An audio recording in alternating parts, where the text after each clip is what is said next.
कुछ पूछ रहा हूं मैं।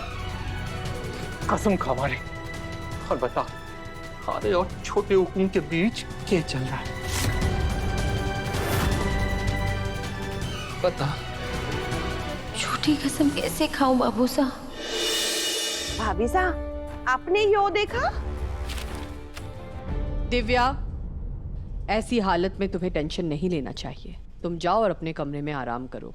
अभी तुम भी दिव्या के साथ जाओ।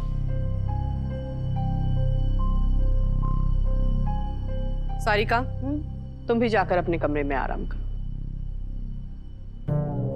भाभी साहब हमारे को आराम करने के लिए कह रही है। इसका मतलब जरूर कोई बड़ा कांड हुआ है और इन्हें देर से अकेले में कुछ बात करनी है। नौकरानी कोई दिखाई ना दे रही है। कोई बात ना, मैं यो फिल्म इंटरवल के बाद वसु के घर जाकर देख लूंगी। असली ड्रामा तो वही होने वाला है। भाभी साहब, एक जरूरी फोन कॉल करना है। मैं बाहर जाके पहले वो करूंगी, फिर अंदर जाके आराम कर दूंगी। देव, यहां आकर बैठो।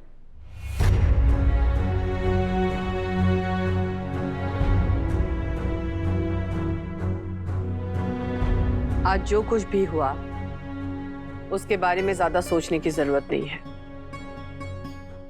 हमें तुम पर पूरा भरोसा है देव। अभी से एक बार गलती हो सकती है पर तुमसे कभी नहीं।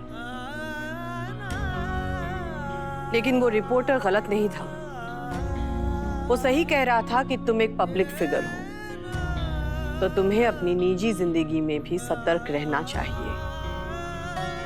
छवि बिगड़ने में ज्यादा देर नहीं लगती है देव, इसलिए इस बात का ख्याल रखना। अब तुम अपने कमरे में जाओ और निश्चिंत होकर आराम करो।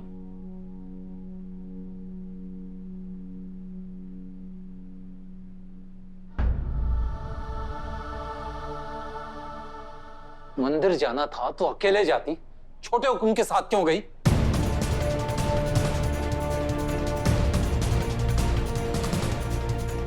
बस सच बोल वसु, छोटे हुकुम और तू सिर्फ दोस्त है ना, या उससे भी आगे कुछ है?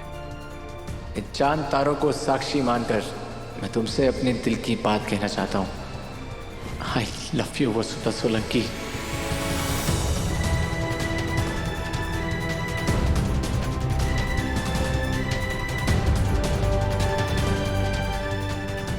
कुछ पूछ रहा हूं मैं।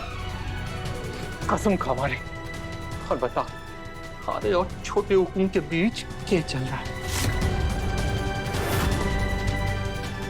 बता। झूठी कसम कैसे खाऊं बाबू साहब?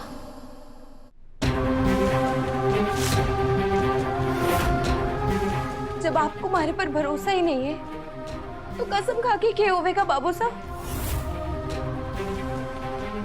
माता भाई जानती है हमारा सच। वो जानती है कि हमारे अंदर आपके संस्कार है। मैं कभी किसी गलत रास्ते पर नहीं जाऊंगी।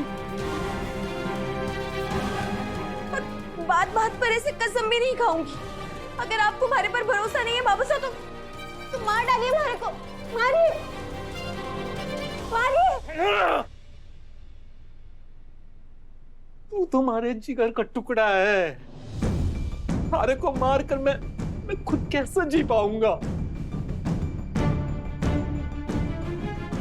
खारे को अपनी इज्जत की भी तो चिंता है। पिछले 25 साल से इस घर में सर उठाकर काम किया और वसु यही हमारी धरोहर है। उस धरोहर को थारे को संभालना है। कुछ भी हो जावे वसु, मालिकों के प्रति अपनी सेवा भाव में कलंक ना लगने देना। तो मजाक में भी किसी ने कह दिया ना वसु की हनुमंत ने अपनी बेटी के जरिए अपने मालिकों को फंसाया है, तो मैं जीते जी मर जाऊंगा।